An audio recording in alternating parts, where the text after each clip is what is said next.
मध्य प्रदेश में ध्रुवीकरण से कांग्रेस को लग रहा है डर, मुसलमानों से बनाई दूरी। मुसलमानों को कोई भी दल टिकट देने को तैयार नहीं। हर चुनाव में मुसलमानों की घटती जा रही है हिस्सेदारी।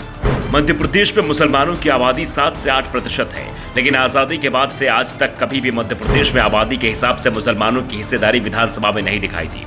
ये भी कह सकते हैं कि शुरुआत में तो ठीक ठाक संख्या में सत्ताधारी दल और विपक्षी पार्टियां मुसलमानों को टिकट देती थी, लेकिन जैसे जैसे समय निकला और हिंदुत्ववादी विचारधारा के केंद्र में रखकर राजनीति करने वाली पार्टी बीजेपी मजबूत होती गई, मुस्लिम राजनीति भी हाशिए पर पहुंचती चली गई।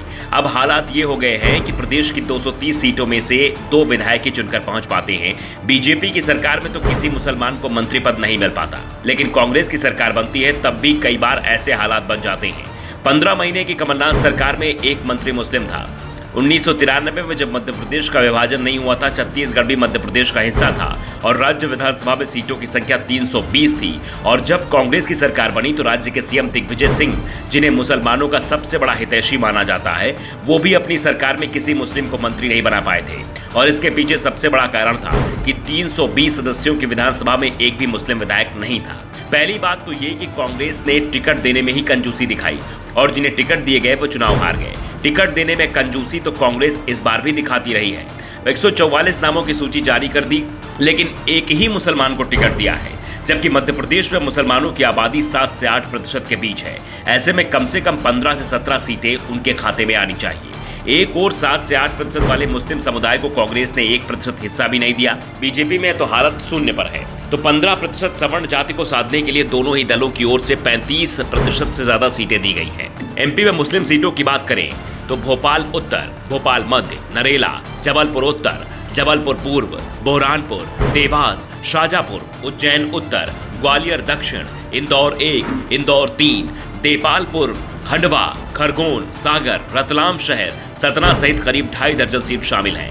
यहां तक कि राज्य विधानसभा में समुदाय के प्रतिनिधित्व का सवाल है। साल 2018 के विधानसभा चुनाव में 2 मुस्लिम उम्मीदवार आरिफ अकील और आरिफ मसूद कांग्रेस के टिकट पर चुनकर आए थे।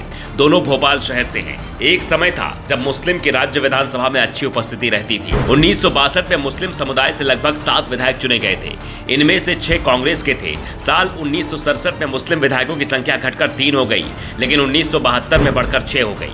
अगले 3 विधानसभा चुनाव में भी मुस्लिम विधायकों की संख्या घटती बढ़ती रही, लेकिन 3 से कम नहीं हुई। अगले 3 चुनाव में मुस्लिम विधायकों की संख्या 3 से 6 और 5 रही, लेकिन 1990 में जब बीजेपी राज्य में मजबूत हुई और पहली बार पार्टी ने अपने दम पर बहुमत की सरकार बनाई तो मध्य प्रदेश में मुस्लिम विधायकों की संख्या घटकर 2 रह गई और इसके बाद इससे आगे बढ़ ही नहीं पाई। 1993 में तो शून्य पर रह गई थी। राज्य में जैसे जैसे हिंदुत्व की राजनीति तेज होती गई, कांग्रेस पार्टी ने भी मुसलमानों को टिकट देने में कंजूसी दिखाना शुरू कर दिया। अब हालात ये है कि कांग्रेस मुश्किल से आधा दर्जन मुसलमानों को टिकट देने के लिए तैयार होती है और यही हालत दूसरे दलों की भी है। बीजेपी तो उन्हें टिकट देती ही नहीं है। दूसरे दलों की लिस्ट को देखें तो बहुजन समाज पार्टी, आम आदमी पार्टी और समाजवादी पार्टी ने भी मुसलमानों को टिकट देने में कंजूसी ही दिखाई है।